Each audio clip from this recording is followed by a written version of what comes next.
Naiknya harga jual telur ayam di pasaran membuat peternak di kawasan Semplak, Kota Bogor meraup keuntungan besar. Meski harga pakan ayam naik Rp500 per kilogramnya, kondisi ini tidak mempengaruhi laba yang didapat. Bahkan laba meningkat 2 kali lipat dibandingkan sebelumnya. Saat ini rata-rata keuntungan mencapai Rp4.000 per harga pokok penjualan sebesar Rp25.000. Biasanya peternak ayam petelur ini hanya meraup Rp2.000 saja. Situasi ini pun membuat peternak bisa mengembangkan usahanya dan subsidi apabila harga jual kembali anjlok. Yang jelas kalau harga pakan naik itu kan yang jelas HPP kita meningkat ya. Artinya modal kita juga menjadi meningkat.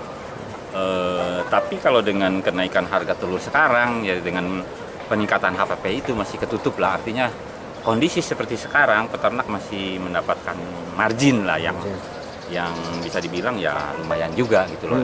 Pada posisi sekarang ya harga telur sekarang ya. Artinya telur sekarang itu di berapa sekarang kalau di kios-kios itu levelan kios sekitar 32.000 gitu. Masih ada margin. Tapi satu sisi sendiri Pak dengan melonjaknya harga telur mungkin bagi peternak menguntungkan atau gimana Pak kondisi ini?